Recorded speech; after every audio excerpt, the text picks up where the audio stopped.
ಕರ್ನಾಟಕ ಕಾಂಗ್ರೆಸ್ನಲ್ಲಿ ನಾಯಕತ್ವ ಬದಲಾವಣೆ ಕುರಿತು ಚರ್ಚೆ ಮತ್ತೊಮ್ಮೆ ಜೋರಾಗಿರುವ ನಡುವೆಯೇ ಗುರುವಾರ ರಾತ್ರಿ ಉಪಮುಖ್ಯಮಂತ್ರಿ ಡಿಕೆ ಶಿವಕುಮಾರ್ ಬೆಂಬಲಿಗ ಶಾಸಕರು ಬೆಂಗಳೂರಿನ ಖಾಸಗಿ ಹೋಟೆಲ್ನಲ್ಲಿ ಉನ್ನತ ಮಟ್ಟದ ಔತಣಕೂಟ ಸಭೆ ನಡೆಸಿದ್ದಾರೆ. ಮಾಗಡಿ ಶಾಸಕ ಎಚ್.ಸಿ. ಬಾಲಕೃಷ್ಣ ಹುಟ್ಟುಹಬ್ಬದ ನೆಪದಲ್ಲಿ ಸಭೆ ನಡೆದಿದ್ರು. ನಾಯಕತ್ವದ ಬದಲಾವಣೆ ಕುರಿತು ಗಂಭೀರ ಚರ್ಚೆ ನಡೆದಿದೆ ಎನ್ನಲಾಗಿದ್ದು ರಾಜ್ಯ ರಾಜಕೀಯದಲ್ಲಿ ಕುತೂಹಲಕ್ಕೆ ಕಾರಣವಾಗಿದೆ.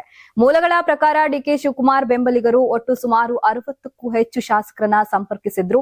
ಇವರಲ್ಲಿ ಬರೋಬ್ಬರಿ 40 ಮಂದಿ ಶಾಸಕರು ಔತಣಕೂಟದಲ್ಲಿ ಭಾಗವಹಿಸಿದ್ದಾರೆ. ಸುಮಾರು 20 ಮಂದಿ ಶಾಸಕರು ಮದುವೆ, ವಿದೇಶ ಪ್ರವಾಸ ಸೇರಿದಂತೆ ವಿವಿಧ ಕಾರಣಗಳಿಂದ ಗೈರಾಗಿದ್ದಾರೆ ಎನ್ನಲಾಗ್ತಿದೆ.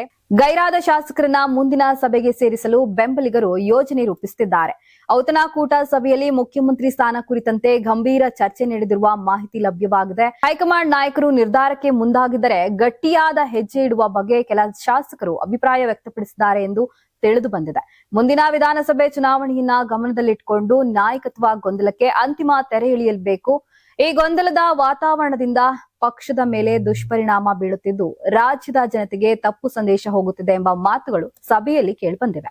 ಮತ್ತು ಮಾತು ಕೊಟ್ಟಿದ್ದರೆ ಆ ಮಾತು ಉಳಿಸಿಕೊಳ್ಬೇಕು ಎಂಬ ಅಭಿಪ್ರಾಯವೂ ಕೂಡ ಕೆಲವರಿಂದ ವ್ಯಕ್ತವಾಗಿದೆ. ಇನ್ನು ಅಧಿವೇಶನದ ಸಂದರ್ಭದಲ್ಲೇ ಶಕ್ತಿ ಪ್ರದರ್ಶನ ನಡೆಸುವ ಸಾಧ್ಯತೆಯೂ ತಳ್ಳಿ ಹಾಕಲಾಗುವುದು ಎಂದು ಮೂಲಗಳು ತಿಳಿಸಿವೆ. ಬಜೆಟ್ ಅಧಿವೇಶನದ ವೇಳೆಯೇ ಮತ್ತೆ ಸಭೆ ಸೇರಲು ಯೋಜಿಸಲಾಗಿದೆ. ಡಿಕೆ ಶಿವಕುಮಾರ್ ಬೆಂಬಲಿಗರು ಶೀಘ್ರದಲ್ಲೇ ದೆಹಲಿ ಭೇಟಿ ಮಾಡುವ ಸಾಧ್ಯತೆ ಇದೆ. 70ಕ್ಕೂ ಹೆಚ್ಚು ಶಾಸಕರು ಒಟ್ಟಾಗಿ ದೆಹಲಿಗೆ ತೆರಳಿ ಹೈಕಮಾಂಡ್ ನಾಯಕರನ್ನ ಭೇಟಿ ಮಾಡಿ ಮುಖ್ಯಮಂತ್ರಿ ಸ್ಥಾನ ಕುರಿತು ನಿರ್ಧಾರಕ್ಕೆ ಒತ್ತಡ ಹೇರುವ ಬಗ್ಗೆ ಚರ್ಚೆ ನಡೆದಿದೆ ಎನ್ನಲಾಗ್ತಿದೆ. ಮೊದಲು ಬೆಂಗಳೂರಿನಲ್ಲಿ ಮತ್ತೊಂದು ಸಭೆ ನಡೆಸಿ ನಂತರ ದೆಹಲಿ ಪ್ರವಾಸಕ್ಕೆ ಮುಹೂರ್ತ ನಿಗದಿಪಡಿಸುವ ಯೋಚನೆ ನಡೆಯುತ್ತಿದೆ ಎಂದು ಮೂಲಗಳು ತಿಳಿಸಿವೆ. ಒಟ್ಟಾರೆ ರಾಜ್ಯ ಕಾಂಗ್ರೆಸ್ನಲ್ಲಿ ನಾಯಕತ್ವ ಗೊಂದಲ ಮತ್ತೊಮ್ಮೆ ತೀವ್ರಗೊಂಡಿದ್ದು ಮುಂದಿನ ದಿನಗಳಲ್ಲಿ ರಾಜಕೀಯ ಬೆಳವಣಿಗೆಗಳು ಮತ್ತಷ್ಟು ಚುರುಕುಗೊಳ್ಳುವ ಸೂಚನೆಗಳು ಕಂಡುಬರ್ತಿವೆ.